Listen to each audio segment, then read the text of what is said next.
Hi, everyone. This is Raquel. Hi, and this is Jennifer. Welcome to Madness Cafe. This is a feminist podcast where we talk about women's issues, politics, and health and wellness.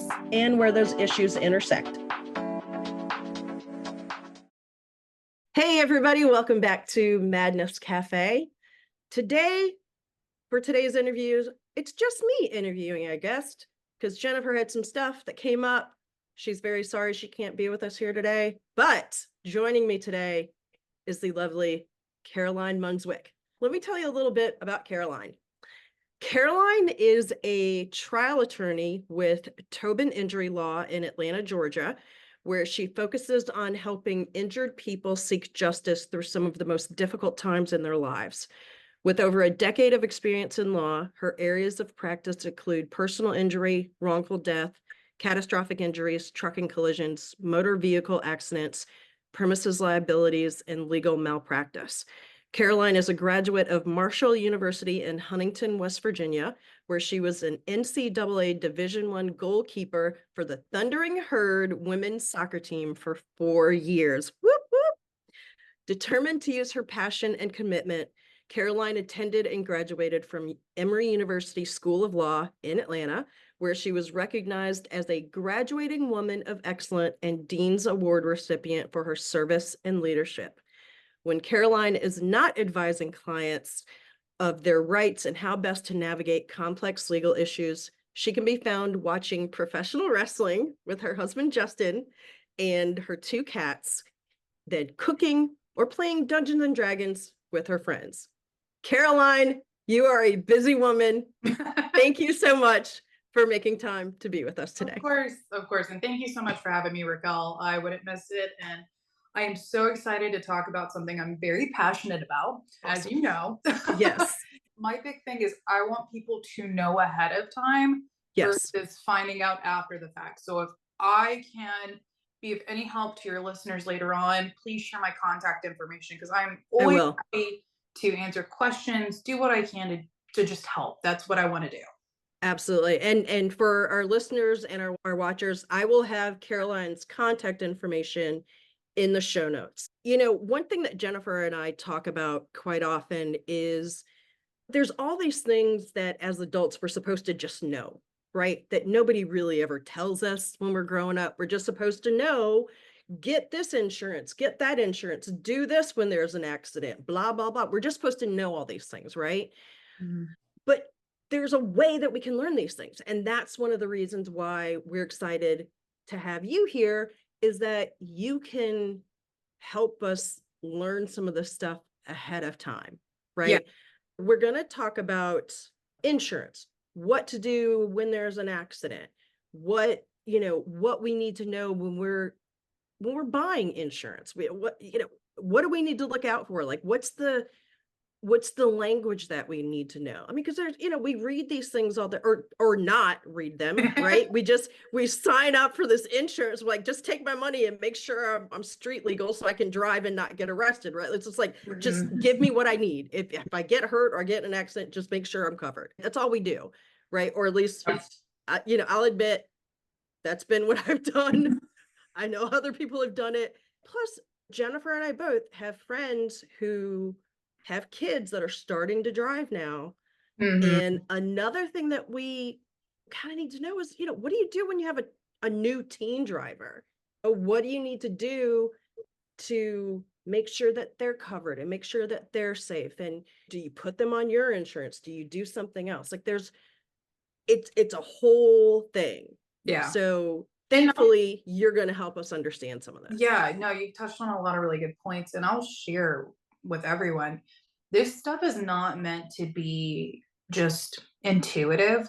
There's a lot of things that go into this. And I mean, insurance companies spend millions and millions of dollars of advertising, and yet they don't really spend the time and effort and money to really educate their insureds about, hey, these are the types of coverage. And that's by design. So my goal is to break it down, really make sure that you feel comfortable asking important questions, because at the end of the day, there's nothing that breaks my heart more than when I sit down with the client they've been through some of the worst times in their life. Mm. And I have to come back to them and say, hey, this is what we have. And this is based upon all that we found. And this is your insurance too. And so I have to go through and explain, like, these are the ways you can protect yourself in the future. But right now, there's not much we can do. And that is such a heartbreaking conversation. I hate having those conversations. If your listeners take away anything, it's be proactive, ask questions, and make sure that you protect yourself first. Because if you don't protect yourself, no one else is. That's my policy. And if you can put yourself in that position, go for it. That's the best way to do it. Good to know. You have to advocate for yourself. Yeah, I mean, you have to put yourself in a position where you're learning what you're supposed to learn, right? But you don't know what you don't know. Right, exactly. And I'll share with you, before I started doing this type of law, I had no idea.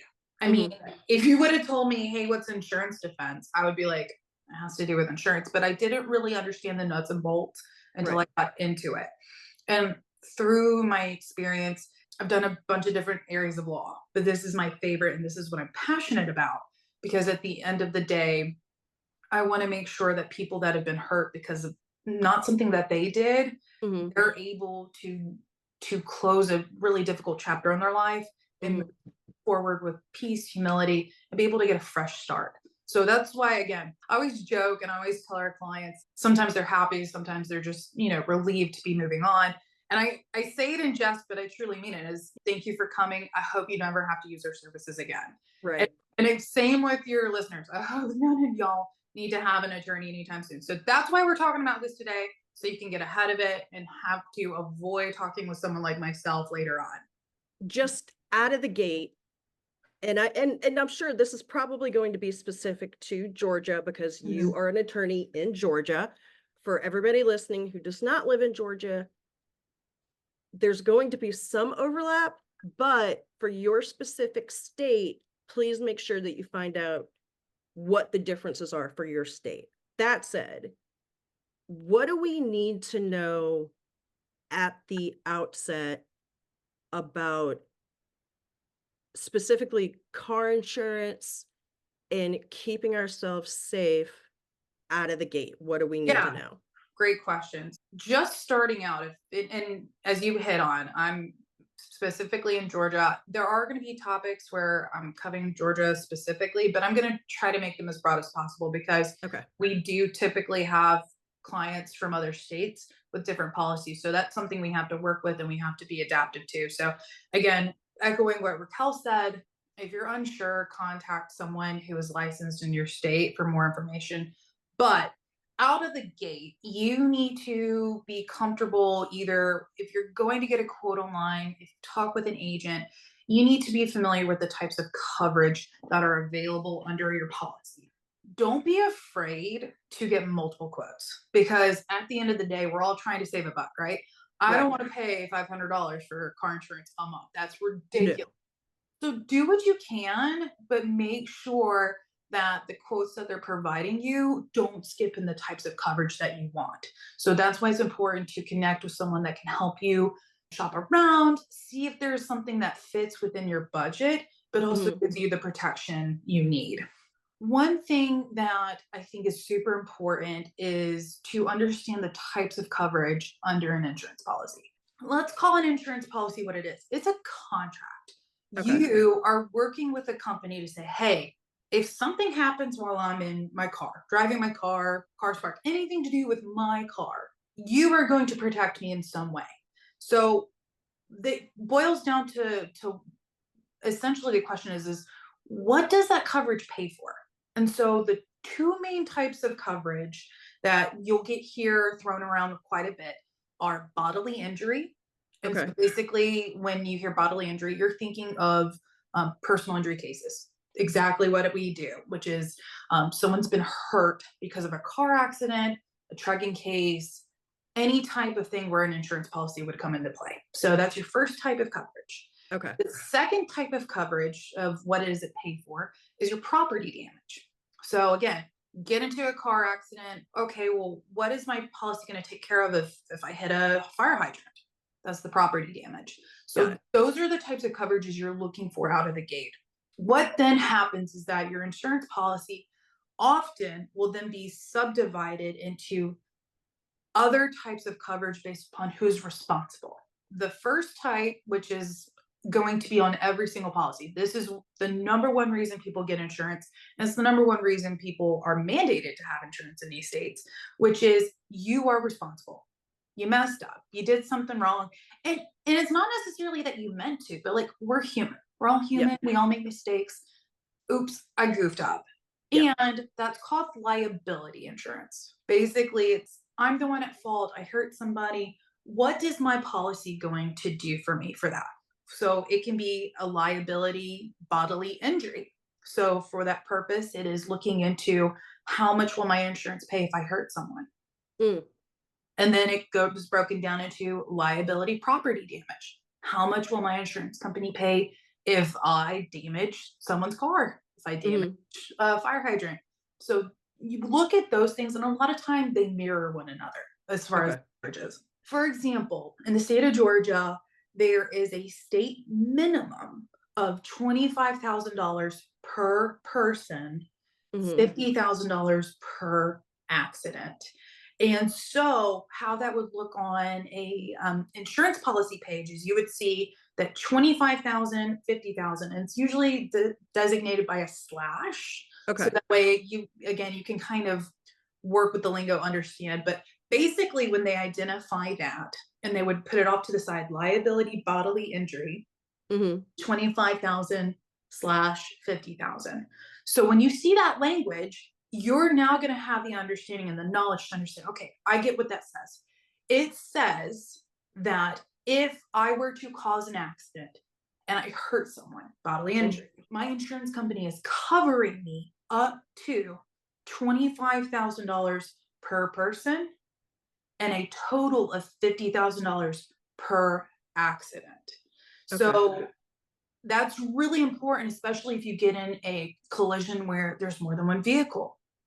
There's passengers. That's going to be really important if there are a lot of people that are saying, oh my goodness, I've got hurt because of this crash. Again, I say all of that because it gives you kind of like the over understanding. And we'll get into it in a little bit as far as like the types of coverage. Because again, I'm working with state minimums here. Yeah. You can always get more coverage. And that's what I always tell folks is, hey, you're required to have this much. Ask your agent, how much would it be for an extra 50,000? How much would it be for 100,000? And those are the numbers you kind of want to look with, because at the end of the day, you are in the driver's seat. You need to know what you have, like as far as your assets. What do you want to protect? And so if you are in a situation where you feel like, hey, I don't really have much. It is what it is. I've got an apartment. I've got a beater. Maybe you don't want to spend an arm and a leg on trying to get the most top tier coverage. And that's totally fine. If you may just not be able to afford top tier coverage. Oh gosh, 100%. And I fully agree with that. And I will get into that here in a moment as far as insurance companies and premiums, because I know folks have lots of questions. Car insurance is not the most affordable thing. They always say, oh, it's super affordable. It's super affordable. It is not. It's required. It is what it is. Like, let's call it what it is. And you're protecting against a risk. You are insuring yourself against a risk. At the end of the day, you need to ask yourself, what do I have worth protecting and what do I want to protect? So that's how you kind of set yourself up and understand, all right, here's the type of risk that I'm willing to go out on a limb and pay for. And again, don't be afraid to ask your agent. They're the ones that are like have the licenses to be able to walk this through. Now, granted, not all agents are created equal, just like not all attorneys are created equal. So feel free, and I encourage the listeners, go get multiple quotes, go talk with people. Because at the end of the day, your agent wants to make sure that you're protected, because they want to make sure that you come back to them. They want to make sure that they have your confidence and your trust. So they're going to do all that they can to give you the answers. And that's been by and large my experience. Just look around, just feel confident in shopping around and knowing, okay, I've got options. It's not one and done. Okay, so I have a question. Maybe other people are in the same situation, but when I've bought car insurance or when I've shopped around for quotes, I've always done it online, Mhm. or I just go, or before the internet was a big thing, because I'm old as the hills, I would just call up, oh, I know about this insurance company, so I'll call this insurance company and see what they're going to charge, right? Mhm. I never went to an agent or a broker. I literally would just be like, I need this insurance. I need it to start X day. Help me out. Here's my money. What do I Yeah. do? For people who are maybe in the same boat and are thinking, Mhm. what, an agent? What, I didn't know anything about going through an insurance agent. Is it necessarily better or easier to go through an agent than just getting a bunch of quotes online? Yes and no. And the reason I say agent, I'll share. I've always used an agent. And Okay. part of that is because that's what my family did. And part of it too is because if I have questions about my policy, like, hey, is this covered? Right. 9 times out of 10, the agent will take the time to go over that information with you. Mm, For example, there are some insurance companies, like if you're trying to report a claim, they're going to immediately flag your account as, oh, you've reported a claim. If you have an mm, agent and you just have a general question like, hey, is this something that like I should even think about reporting a claim? They're going to give you their expertise and they're going to give you their experiences to say, hey, this didn't turn out well for another client of mine. I would wait. So okay. that's really why, because when you call in to report, let's say you got in an accident, but like you hit a deer or something. And Mm. again, not to say don't report that, but like if it's something where you're like, it's just a little scratch, like I'm not that worried about it, or mm, Or like if it's just like a little like teeny fender bender, like you're at a stop sign behind somebody and they start to go, but then they stop and you're like, oh, and you just hit them like a little, like it's just a yeah, little tap, but there's no like physical damage. They're okay. You're okay. yeah. It and again, it's always kind of it. I hate to give the typical lawyer answer. It always depends, but Yeah.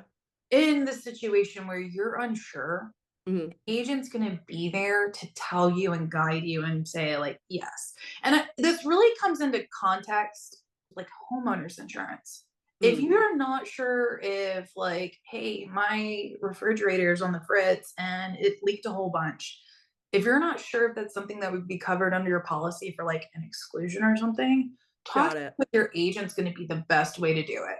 And I say that Okay. personal experience. Like I've had to call my agent when we've had some house stuff and they're like, if you do that, I know what's going to happen. It's not going to end up how you want. And then you're going to have a claim on your record and it's going to look funky. And I'm like, okay, I hear you. Also, too, again, I'm using my expertise and my knowledge to go through my policy because Yeah. you're reading a contract.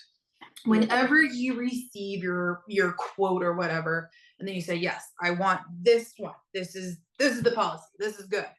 They send you a ton of material So much. and it's just like, oh, this is so boring, like I don't want to read all of this. And it's important to know what Right. all is in there because some homeowners insurance policies have like coverage for cryotherapy chambers, some have coverages for saunas. It can be built in. I mean, some have policies for jewelry. Like it all depends. And Right. unless you know what's in your contract, you're really kind of at a disadvantage because you're like, Mhm. oh, well, I'll just take care of this on my own. Well, you've got coverage, you pay for it. All that to say, talking with an agent's going to help you, but talking Yeah. with an attorney is going to help you more because I'm telling you, when it comes to insurance companies, and I say this from doing it on both sides. Right. Before I joined Tobin Injury Law, I was with an insurance defense firm in Metro Atlanta where I represented major insurance companies. Every single time, I understood that my function was to keep money away from people. Mm. I'm not here to be your Even the people that were their insureds? yes. Oh my gosh, yes. Insurance companies, and this is my soapbox, but insurance companies, in my opinion, Mhm. they have a function. And that is Yeah. to make money for their shareholders and their mutual policy members. So depending on the type Got of it. insurance that you have, you can, be a member at large where you vote by proxy, or you could just buy into a major corporation that's owned by shareholders and traded publicly. These insurance companies, they get your money from your premiums and they hold on to this money as much as possible. And how they make money off of your premiums is then they turn around and invest it. So, for example, Nationwide. Mhm. Nationwide is a huge, major insurer for homes, cars, boats, you name it. But where they make their money is mutual funds, investment accounts, portfolio, Hmm. because they're reinvesting all that money that they're taking in from premiums and Got it. building wealth. They want to continue building that wealth, right? Right. They don't want to have to pay out. They don't want to get pay out and get rid of that. They want to hold on to it. So their playbook, time and time and time again, is when they're presented with claims, like for Mhm. that we represent. If it's a situation where they're like, ooh, we know what our limit is, that is the most we have to pay. When they're presented with documentation saying, hey, this is the damage, this is the amount of money to make these damages whole, insurance companies tend to say, I'm holding on to this money, here's a lower number. Like that's Mhm. the trend by and large. And a lot of these major insurance companies that are on like stadiums and own tarmacs of airports and stuff. I mean, you name it, they're Wow. involved. They're holding on to this money to see if they can settle the claim for maybe just a little bit more 2 years down the road. So that is why they do what they do. They're which is, again, don't I'm trying to not get on my soapbox. It's okay to be on a soapbox. Soapboxes are good here. It just feeds into the corporate capitalist structure, which is let's make money for the sake of money, where the true intention of insurance company once upon a time was to protect against risk. Got it. I am putting my faith in you that you will protect me against a risk. Before I started doing insurance defense, before I started getting into this role that I'm in, I didn't know what would happen if I got in a car accident. Like if I cause a Right. car accident, what do I do? And 9 times out of 10, we still get people that call and say, I don't know what to do. Most of my Right. clients are like, I have no clue what to do. Like, help me. If I were to cause the accident, like I would be like, oh my God, do I have to hire my own attorney? Like, how does this work? Mhm. No, that's what the insurance company is designed for. When they insure the risk, they are taking on a defense, whether that Okay. be for you personally, for your liability, Mhm. or for your uninsured. So this segues back into the types of coverage. So we talked a little earlier about the types of coverage. So we covered bodily injury and property damage, and that was what does the coverage pay for? And then we talked about who is responsible under these types of coverages. So we talked about liability. The next one that I think is super, super important, and this is really what I want folks to know when they talk with their agents, when they look for quotes, when they are shopping around, is knowing that you have coverage under your own policy if you're not responsible. So Ah. it's a type of coverage. And again, depending on the state that you're in, you can get two different kinds. So Okay. one kind is uninsured. Let's call it what it is. We expect when you get behind the wheel of a vehicle that you have insurance, and we Mhm. expect everyone to play by the rules. Mhm. Not everyone plays by the rules. And Of it's course. really, really unfortunate. So some people will get behind the wheel and they don't have insurance. When you have uninsured coverage, and again, the types of coverage are uninsured bodily injury, uninsured property damage. That is the insurance company making a promise to you that if you are in a situation where the other driver doesn't have insurance, they will come in and help pay up to the amounts that you pay for. So, for Okay. example, Raquel, you are driving down I-285. Mhm. Some guy whipping around in a Maserati's going 90 miles an hour. He rear ends you. Mhm. Oh man, what am I doing? Let's say you have a policy out of South Carolina. Let's say you're a South Mhm. Carolina resident. If the Maserati doesn't have insurance, and Mhm. it happens, I don't want folks to sit here and be like, hey, it's a Maserati. No, it happens. Yes. That does happen. And unfortunately, more times than not, like we see it on all sorts of cars. If you have a South Carolina policy and it's uninsured, you're going to have coverage for your bodily injury. So if you get hurt, you're going to have coverage against this guy that hurt you. You're going to have coverage for your car when it's damaged. So that's where the property damage and the bodily injury kind of split a little bit. Okay. The next type of coverage, and this is so closely tied with uninsured, that sometimes it's interchangeable depending on the state that you're in. I say that because here in Georgia, we have something what's called uninsured / underinsured.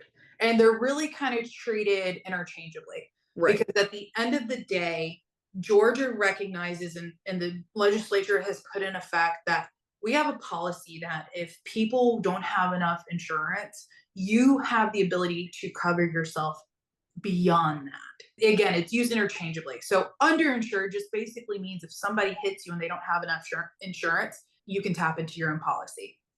So the reason why it's super, super important to know the types of coverage you have, and again, I'm going to use South Carolina because I know in South Carolina, they require you to pick 2 different types of coverage. You have to pick the amount of coverage you want for your uninsured, and they give you the option to pick the amount for your underinsured.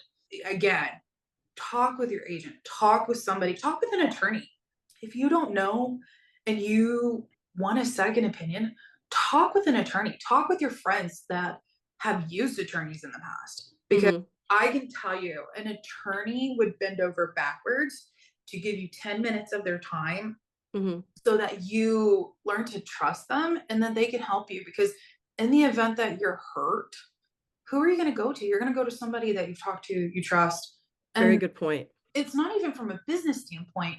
It's we do what we do because we care about people. I'll share with you. I just went to a leadership conference over the past weekend, had a great time, and I met with other attorneys that are very similar to me, generally young in their career, under 10, 12 years, but also have lots of myriad experiences. And the thing that everyone went around the room and said is that I'm here to help. My purpose is to help. When it comes to our profession as a whole, yes, some people, there are some bad actors that spoil it for the rest of us, but overwhelmingly, people that do what I do, we want to help. We want to make sure that we help folks navigate really, really difficult times and make sure that they understand you have rights, you have options. Let's discuss them. I don't want you to feel like you are totally lost and in the dark. Because again, this is a topic that people don't talk about. This is a topic that you're like, no one has a class in middle school or high school where they're like, hey, here's how to shop for car insurance. Exactly. Balance a checkbook. Here's how to file taxes. And these are things that are super important because they affect you. I mean, constantly. Thank you for that. Because like I said, that's something that Jennifer and I have talked about before, that there's these things that you're supposed to just kind of know once you're magically an adult, right? Like nobody teaches you these things. And I know that, yes, you're an attorney in Georgia, so you specialize in Georgia law. So for people who are, say, in Michigan, where Jennifer lives, or in, I don't know, Texas or California or wherever, and you know, correct me if I'm wrong, but I would think that if people reach out to you and they say, hey, I heard the episode, but I live in a totally different state. Can you point me in the right direction? Oh my gosh, yes. I would be privileged and grateful for that because I want to connect you with people that I think can help. And fortunately for our law firm and for our profession as a whole, we have resources available. I know attorneys in Michigan. I know attorneys in California. I know attorneys all over the nation. So if I don't know the answer, my goal is to get you in touch with someone who does. And someone that I trust is going to be able to give you the right answers. I am here to help. I want to make sure folks understand because, again, insurance is a contract. And that's every single state. That doesn't change at all. And the whole industry hasn't changed at all either. It's all the same. So knowing the nuances, I don't know every nuance. I'm going to be absolutely abundantly clear. I can't tell you all the nuances, What I can tell you is let's find them out together. So that way you are not left holding the bag when something bad happens later on. And that's awesome. I want to highlight that because seriously, because I think there's this misconception, and yes, there's always some kernel of truth to misconceptions, but there's this general misconception that with lawyers that, lawyers don't care, they're just in it for the money, whatever, or with personal injury attorneys that they're just, again, in it for the money, they don't care, they just want to get you in and out the door, whatever.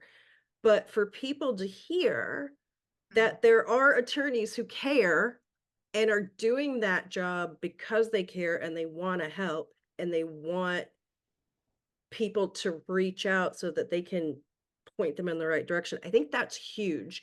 And I think that's going to take a lot of or at least maybe a little bit of the fear out of it for people who are like, I have no idea what I'm doing right now. I'm literally just trusting other people to not take advantage of me. I echo that wholeheartedly because we want to make sure that you are armed with knowledge and have the ability to make decisions for yourself. That's the big thing.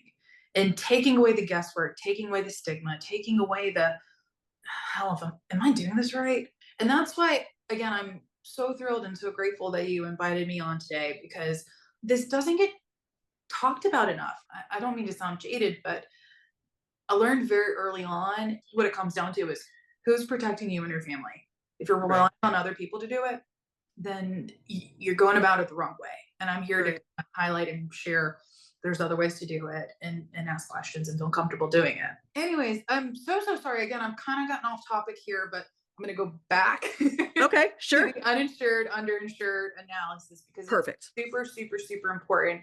I will share with you this next analysis is going to be a little bit more Georgia specific. Okay. Every state's a little different, but it's all some sort of variation of this. Here is why it's really important to talk with an attorney or an agent.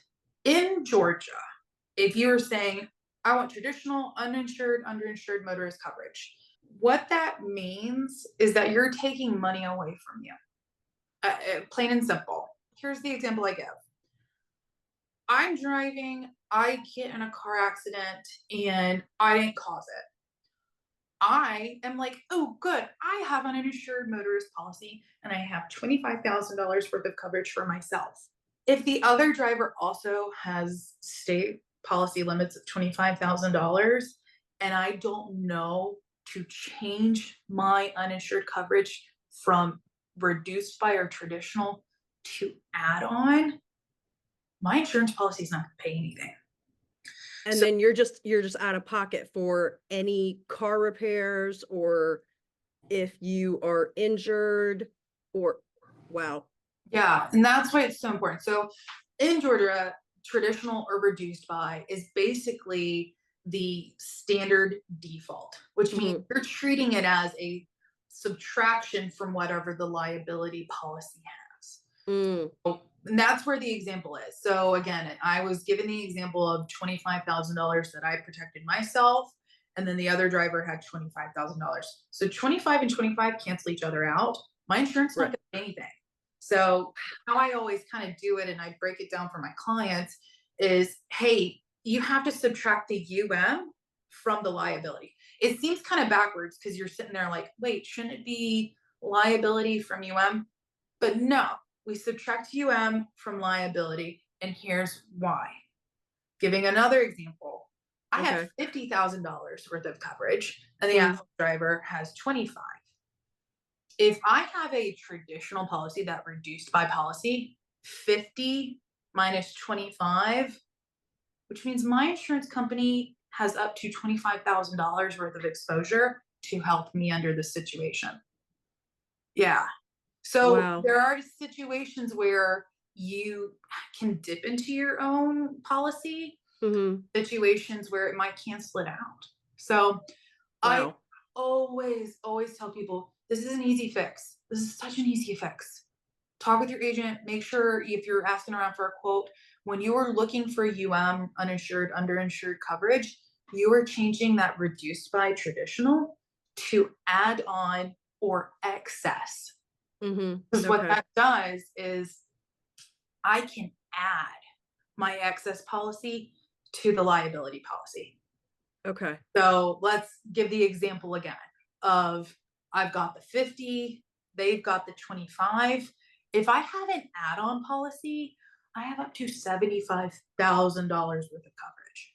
Given how expensive healthcare is, Yes. if you get injured, you may need all 75,000 of that. Yes, yes. It happens more often than not where people are like, wait a minute, I thought I had this. I thought I had this. I thought I had this. I have UM.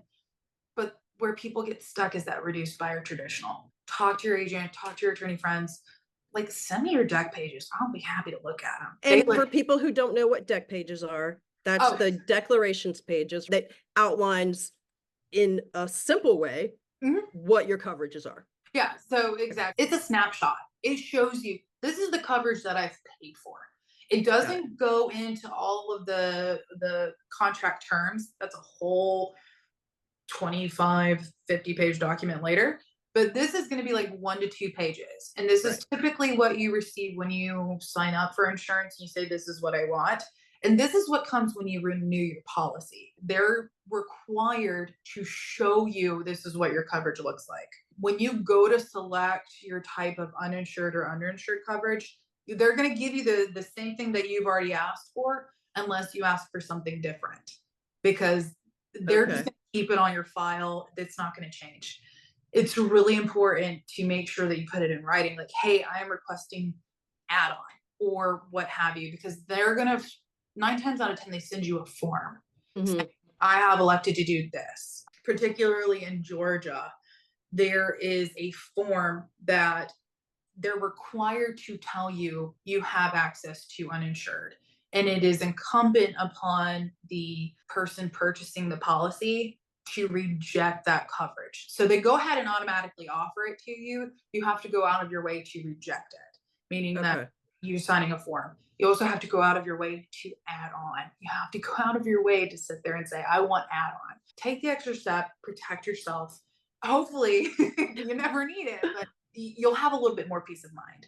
And that's the big thing, is the peace of mind. I just want to interject really quick. You brought up a point of whoever's purchasing the policy, blah, blah, blah, make sure you have this, that, and the other thing.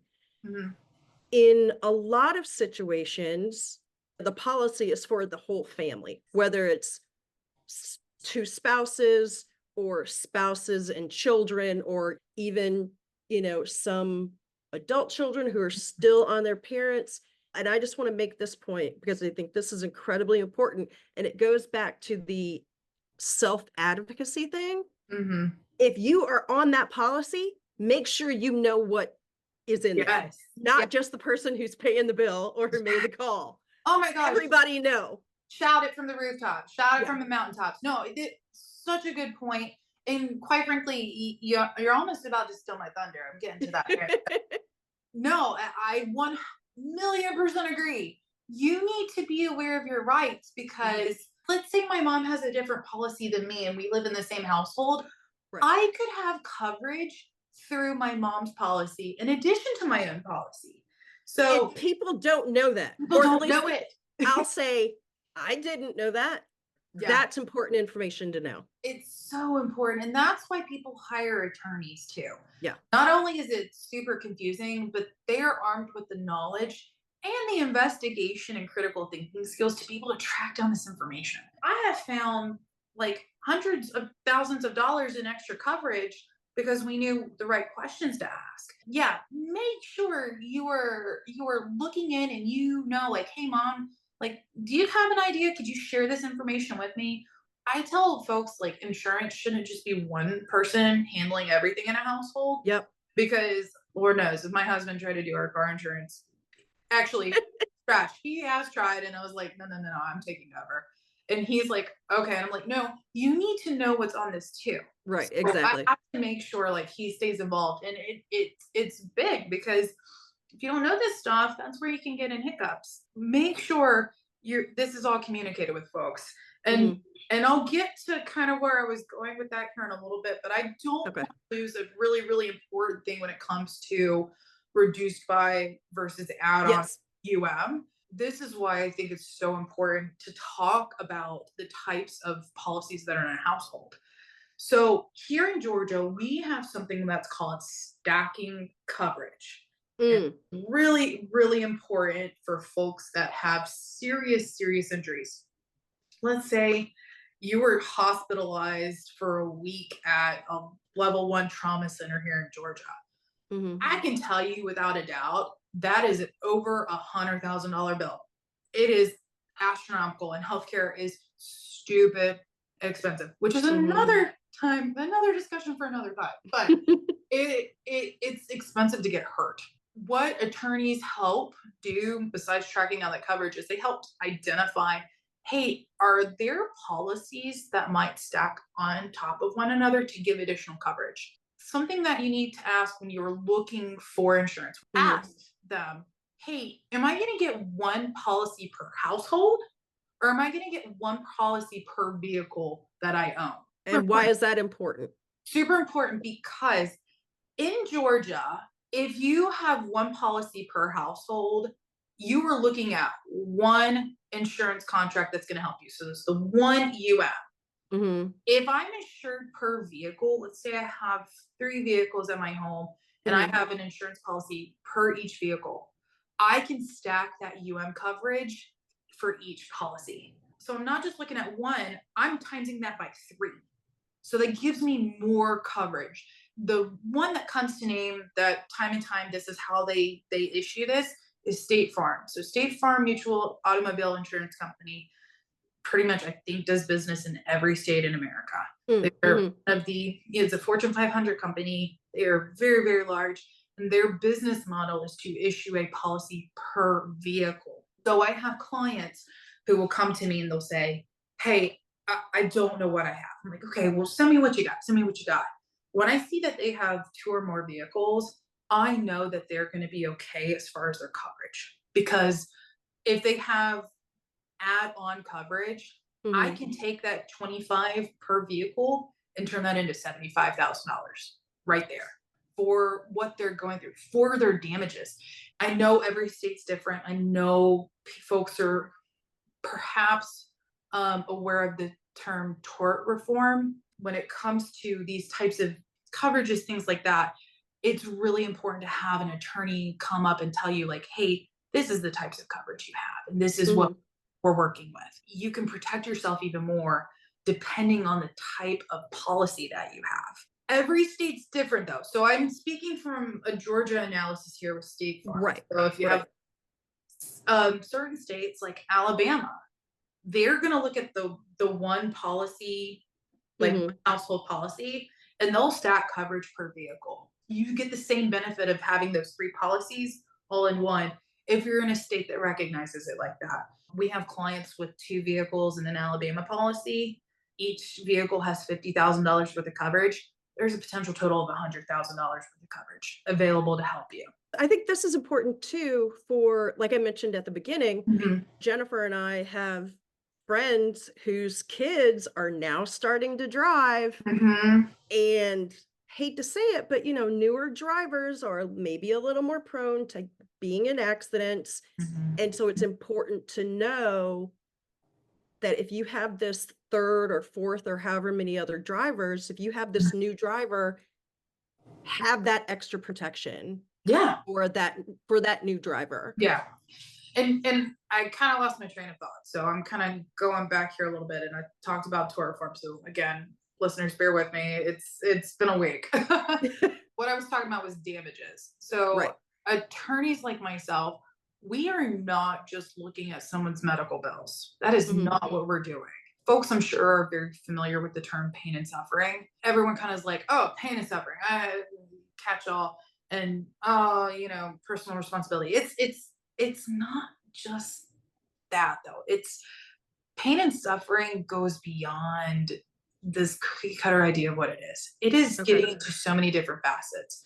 Types of damages that we look for are the extent of the injury, shock, Mm. impact, how this has affected your life after. Are there hobbies you can't do? Are there what do you love? And what has prevented you from doing that? Well, your injuries. So those are the types of damages we look for. And that is by and large what insurance companies love to neglect to consider. When Wow. we see that we've sent out documentation to an insurance company and we said, here's the medical bills, this is how much money we want, they will either give us just the medical bills Mhm. or they will cut the medical bills like by a third and offer less than that. So that's why when folks are like, oh, I could do this myself, you absolutely can. I'm not discrediting it. But the value that an attorney brings to the table to help you get all that you're entitled to is tenfold. You're gonna end Right. up reaping way more with an attorney by your side to help you walk through that. Talking about the damages, I just wanted to make that super clear. And when I mentioned tort reform is I know a lot of states, especially in the Southeast now, have made a really big push towards being pro-business and limiting their constituents' ability to Mhm. recover these types of general damages that I'm talking about, or limit. So basically, the little guy is getting shafted. That's exactly right. And that's, again, why I'm so passionate about this, because if you can get ahead and you can protect yourself and you have an attorney that's by your side, that's how you can come out on top ahead of these insurance companies. Mhm. That is how you can beat them at their own rigged game, Right. is knowing the types of coverage ahead of time. Hopefully you never have to use them, but if you do, you're prepared, you're protected, and you're armed with knowledge to help you prevail against against really, really, really bad business practices that are Mhm. intended to shift the blame from those who are most at fault to the people that really can't afford to to shoulder this blame. Right. So Right. that's why I wanted to highlight that for you. And I know Okay. Florida in particular has gotten hit really, really hard over the past 2 years with tort reform. And again, every state's a little different, but I know when election season's around and everyone's talking about tort reform, I want the listeners to understand it ultimately affects you when these Right. policies and legislation goes into effect to shift the blame from the folks that can pay for the burden onto people that can't afford to, Right. potentially including yourself. So again, Wow. that's a whole nother, I could talk a whole thing about tort reform. We will Right. not get into that. But this is again the step to help you protect against that.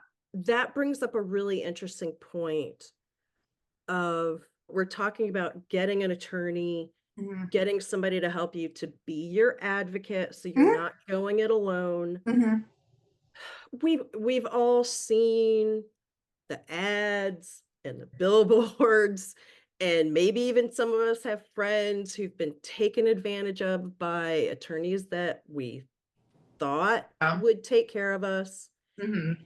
What do people need to think about or keep in mind when they are trying to find an attorney to help them with whether it's a car accident or someone got hurt at their home or whatever situation they need an attorney for as far as any sort of injury type situation? Yeah, no, great question. And I wish more people would ask this because I can't tell you how many times we get phone calls and it's someone saying, I signed up with this attorney and I really didn't know it was going and I put myself in a worse position because of it. And Right. sometimes those are the hardest phone calls because there's not much I can do at that point. If the Right. damage is already done, my recommendation is do your research just like you do your research on a car, just like you do Mm, research on the area that you're moving to when you're looking for a house. Make mhm. sure you are using, look online. And I'll share with you, sometimes like look at the worst reviews too. That's what I always tell people. Okay. Is when you look at all these wonderful reviews and they're so good and they're all towards the top, look at the worst review, look at the latest review to see Okay. if there's been kind of a change in that. Because that's going to tell you really, really important information about either your attorney or their staff or some very important information that you need to know. So I will do a shameless plug. Over at Tobin Injury Law here in Atlanta, Georgia, we are very, very, very proud of our online presence and our reviews. We only have 5-star reviews, and we work really, really hard for those. And again, it's because all of our people, I want to say, are like me. We want to help. We want to make sure that we are there and we walk through and we navigate, and we have fantastic people. I'm not talking about the attorneys. I mean, yeah, we're pretty cool too, but our people are what really make us shine, because they are on the first line of defense when it comes to folks calling in. They're the ones they first get connected to, and sometimes the attorneys too, but they're the ones that are communicating very, very closely with their clients, again, as are the attorneys. And that is where we really shine. We want to make sure that we communicate. And that's another thing. Look in your research, look to see how communicative your attorneys are. If it's a situation where you see lots of reviews about, I kept emailing, I kept calling, I didn't hear anything back, you might want to steer clear, because it looks like they're not treating every client the same. They're going to treat the big cases like, oh my gosh, you're a priority, you're the first thing. But you really, no matter how big or small, you've been hurt. Yeah. And you need to make sure that someone takes you seriously and treats you like a person. So do your research. I will also share, there are some fantastic attorneys who advertise on billboards. I'm not saying anything badly about them. Kind of how we said, not all agents are created equal. Right. Not all attorneys are created equal by and large. And if you are looking for an attorney who's giving you a bargain, so I'll share with you in the Atlanta, Metro Atlanta, a lot of attorneys like myself, we work on what's called a contingency fee. And you'll hear the phrase, you don't get paid unless we get paid, or we don't get paid unless, you hear it all the time. And basically what that means is we believe in your case so much that we are putting in our time, effort, and resources in all up front. And we receive a percentage at the end of the case. But there are certain attorneys that have found whatever our industry standard is here in Atlanta, and they're like, oh, I can go lower than that. And they advertise that on billboards. You'll see them. They're very proud. And they say, hey, why are you paying this much? We'll cut it down even less. Right. Keep in mind you get what you pay for. And I'm not trying to bash any of these attorneys again. Of course. Because at the end of the day, this is an area of law that is not designed to be user-friendly. It is not designed to have you go in and know exactly what to do, exactly how to act, exactly what to say. It's not intuitive, and it's really, really hard. So having someone who will walk through and help you out, that's going to be super important. So do your research, and at the end of the day, go with your gut. Like, I was just going to say that. Yeah, you got to trust yourself. Like, what feels right? Did this conversation feel genuine? Did it feel authentic? Does this sound like somebody who's going to care for me? Trust your gut. And one thing that I'll say, and I say this to people across the board with all kinds of things, going back to the advocate for yourself thing, is ask questions and pay attention to how that person is responding, not just to your question, but to the fact that you asked the question. And pay attention to, like you said, Caroline, pay attention to your gut. If it doesn't feel right, it's not right. It's not going to be right. Like, trust yourself. It's a tough time, and you need to have somebody working for you that you feel comfortable with, that you feel like you can trust. And this is what I think people also don't realize. When you are in the middle of being injured in a car accident or a trucking case or something, these are not parts of your life that move along quickly. Sometimes these take years. Sometimes it takes decades. I mean, truthfully, when it comes to really, really horrible, horrific, totally horrible, just can't even imagine circumstances. Yeah. And we've had a couple where, I mean, we've had the insurance companies drag things out for 4+ years. It Oh my happens. God. And that's what I want people to understand too, is when you trust your gut, you're trusting and making a decision that's going to affect you not just in a short term, but for a long term as well. Because it could be that you're working with this person for 3 years, 4 years, 5 years, 10 years. I wish people understood that a little bit better. Right. And it's totally fine that they don't. Nobody wants to be in a car accident. I don't want people to be in car accidents. No, Like, not at all. yeah, like it's job security is like, while it's around, it's not like I'm like, oh yeah, job security. Like, no, I don't want people to be hurt. I want Yeah. people to be able to have the knowledge, be armed with the knowledge, and have the tools to move on with this really, really hard part of their life. So for the listeners, I think that this is really important. And I think you've touched on this. You're like, okay, for those with kids that are about driving age, but don't necessarily have a driver's license or a learner's permit, it is super, super, super, super important about how to protect yourself or your family member before you get in a crash. Right. You need to identify every single person in your household who is of driving age to your insurance policy. Whether or not that, whether you get them a car, whether you don't get them a car, it doesn't really matter. Because oftentimes many insurance policies have exclusions for coverage if you don't identify somebody who's of legal driving age who is not listed on your policy. Yeah. Can you talk about that a little bit more? Yeah, absolutely. So again, insurance is a contract. And so these insurance carriers are very sneaky. Again, their goal is to make sure you don't get, like, they're trying to pay you as little money as possible. Of course. So one thing that they like to do is they like to write in exclusions all the time. And you will literally see in every, like, the terms of your insurance policy, again, that 25, 50-page document, you will see peppered throughout it exclusions. Exclusion, Okay. exclusion, exclusion. Those are the ways that won't pay for what happened to you. Huh.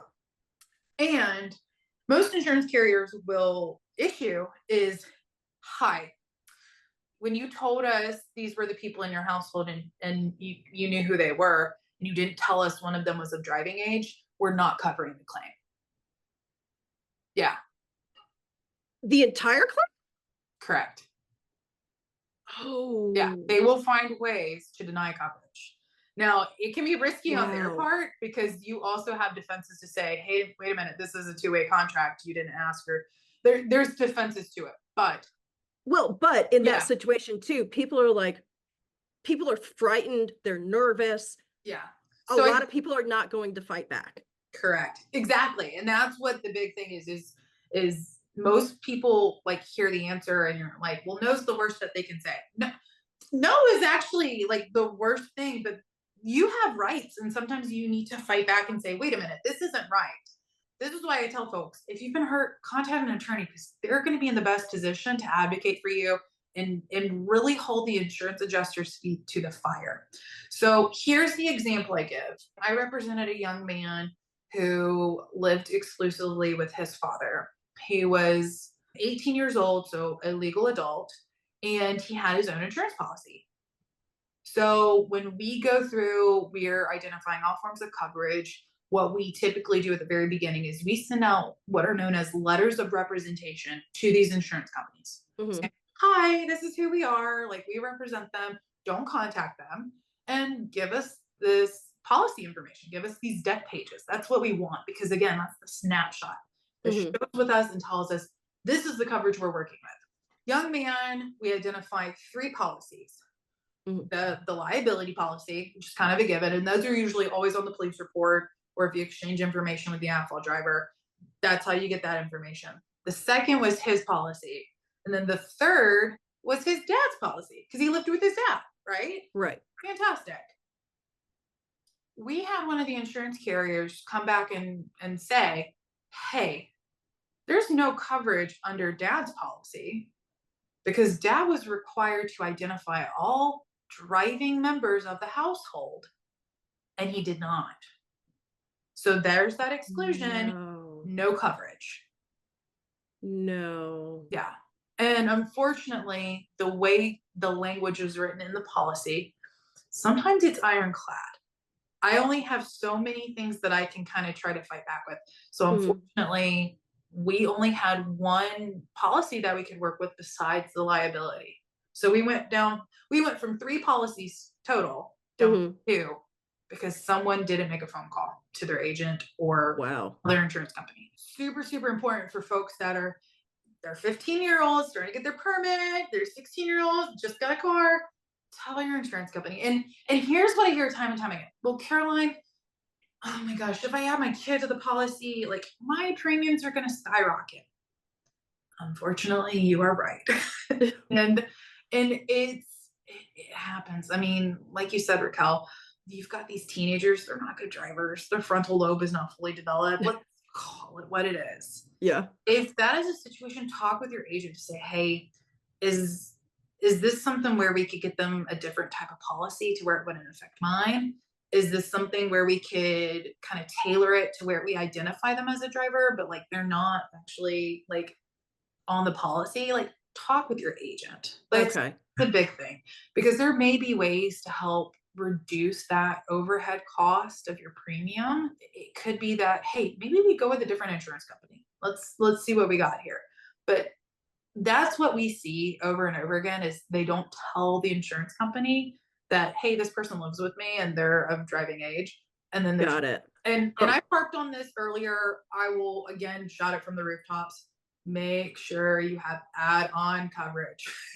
Yes. Add-on. Very important. And it's add-on for what I'm looking for. It's the add-on uninsured or underinsured bodily injury coverage. So that's again, if you want to put that in the notes for the listeners in the YouTube video, it's the add-on underinsured, uninsured bodily injury coverage. Got it. If you take anything away from today, I want you to take away, I need to call my agent and see if I have add-on UM. I need to add on bodily injury. That's my big takeaway. I want to be respectful of your time. Sure. But I think people sometimes like just, hey, what happens? What do I do? So if somebody is in a car accident, and especially, like if you're a teenager or if you've just been a really good, lucky, fortunate driver and you've not had an accident before and you have your first accident, just in 1, 2, 3, what should people do if they have an accident? If you're in a crash, here's kind of the Caroline Monsewicz checklist, so to speak. When you're there, if you're able to safely take photographs of the cars of the scene, do so. If you can't, it's not the end of the world, but document people's names. If there are any people nearby that are witnesses, get their contact information. That is going to help you tremendously. So take photos, document, gather information. If again, you are in a safe condition to do so. Not everyone is. Before you leave, make sure you get the other driver's insurance information. So if you don't feel comfortable talking with them, if a police officer comes out to the scene, that will be included in a police report.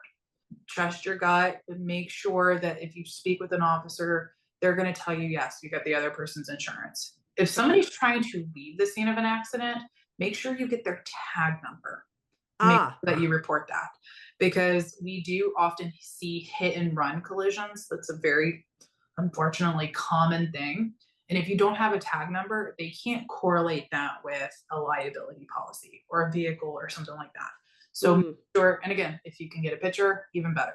I would make sure that you contact your agent or your insurance company to start a claim. And this is where people are going to be like, well, Caroline, if I report a claim, my premiums are going to go up. No. It's not your fault. Your premiums aren't going to go up. And if they do, contact your insurance commissioner for the state that you live in. Those should not be happening. You shouldn't be penalized for using the benefits that you have to protect yourself. That is why we have insurance. So interesting. Yeah. And everyone's like, well, I don't want to use my coverage. I don't want it to be a blight on my record. I hear you. I would just contact your agent, go ahead and start the claims process. I wouldn't give them a ton of information because a lot of times they want to make sure like, oh, were you hurt? And then like go through 5 million things. Just give them a brief description of what happened. And if you intend to seek treatment, let them know, hey, I'm intending to go get checked out. This kind of seems like common sense, but if you're hurt, go get checked out and go get checked out wherever you're comfortable. So our big philosophy is we do not tell our clients where to go for medical treatment. One, insurance companies are smart and they know that some attorneys do that, and then they'll undercut your bills. But also two, we're not medical doctors. We don't know your body, you do. And we always encourage our clients, go get checked out. Nothing is worse than if you're feeling kind of foggy and fuzzy, and then the next day it's so much worse and you didn't catch like internal bleeding or something. Because again, medical professionals are in the best position to diagnose and treat. Let them do their job and go get checked out if you're hurt. Last but not least, contact an attorney to discuss your options and your rights, because an attorney is going, again, to have the knowledge, have basically the experience to know what the next steps look like. They're going to be working on tracking down coverage, tracking down witnesses, getting photos, making sure that you are going to your doctor's appointments if you are continuing to treat. They're helping with all of that because, again, they want you to get better and they want to help you. So contact an attorney. And again, I say this because we have people that contact us after the fact, after they've already done all their insurance information, they've already settled with the insurance company unknowingly, and then they're barred from seeking our help essentially because they signed documents without actually reading them or knowing what they were. And then they close themselves out from being able to really focus and get the compensation that they deserve and is warranted in there. Before we leave, there was one thing I almost forgot. Other different types of benefits that you can get through your insurance policy. Some insurance policies have benefits for if you're out of work too long.